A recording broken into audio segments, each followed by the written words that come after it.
The Magic Tree, written by Manoj Das, narrated by Samir Ranjan Das.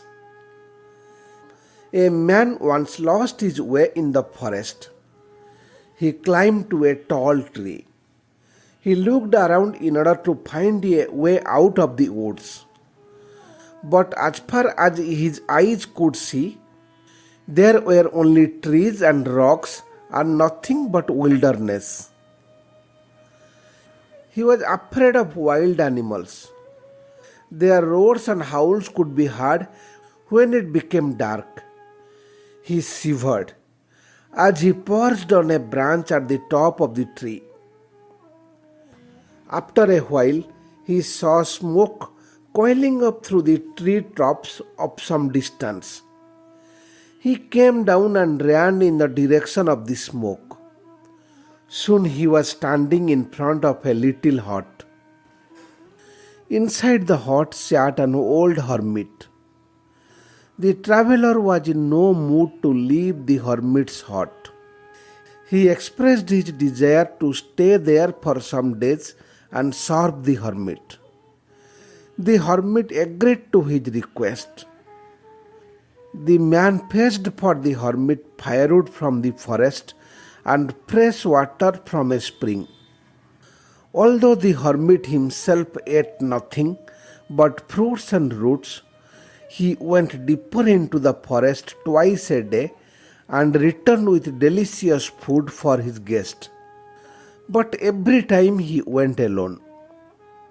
A year passed.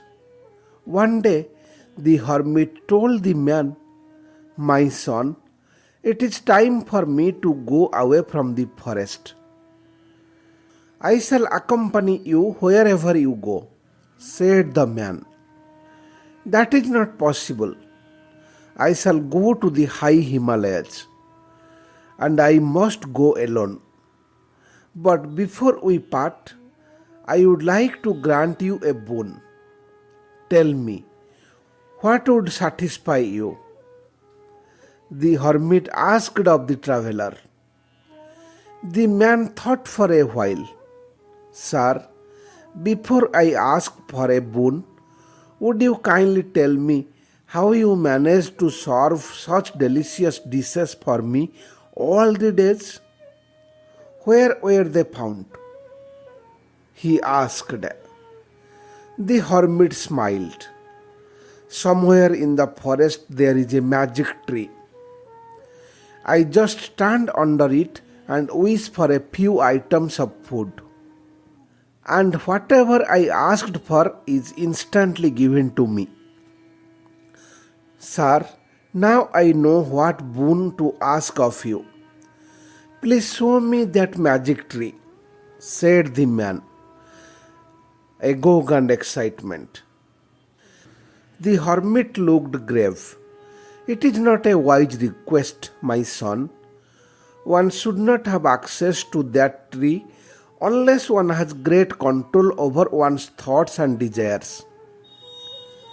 You see, although I have known the tree for long, I have never asked it to give anything for my own use or enjoyment. Show me the tree, please. That is the only boon I would like to have." The man went on pleading with the hermit.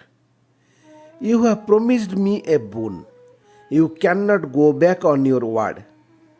"Well, then," said the hermit, after much hesitation, "follow me." He led the man to a beautiful tree that stood in the extremely thick part of the forest. The man danced with joy at the sight of the magic tree. "I am now leaving the forest. We are not likely to meet again. Beware of your thoughts as long as you remain under the tree. Think wisely and nobly," cautioned the hermit as he walked away. His devotee did not even care to wish him goodbye. So overcome by his discovery the fellow had become. "I wish I had a couch here to relax on," the man muttered to himself. On his great joy and surprise, there popped up before him a luxurious couch. He reclined on it and muttered, I had seen the king lolling on such a seat enjoying a cup of wine. I wish I had a cup like that in my hand. The next moment he found himself holding a bejeweled cup, filled with wine to its brink. He took a sip from it and was overjoyed. He remembered that kings, while relaxing, were in the habit of watching dances. That had hardly come to his mind when the wood sprang to life with music. A number of charming damsels appeared from nowhere and began to dance in front of him. He suddenly remembered that it was night and that he sat in the open in the thickest part of the forest.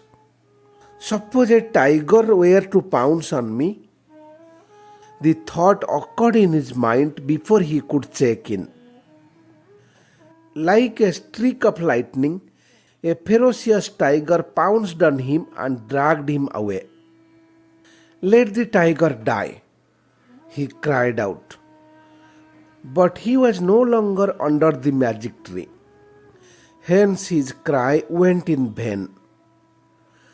The tiger's roar and the man's cry were heard by the hermit who was in his way out of the forest. He heaved a long sigh, but did not look back.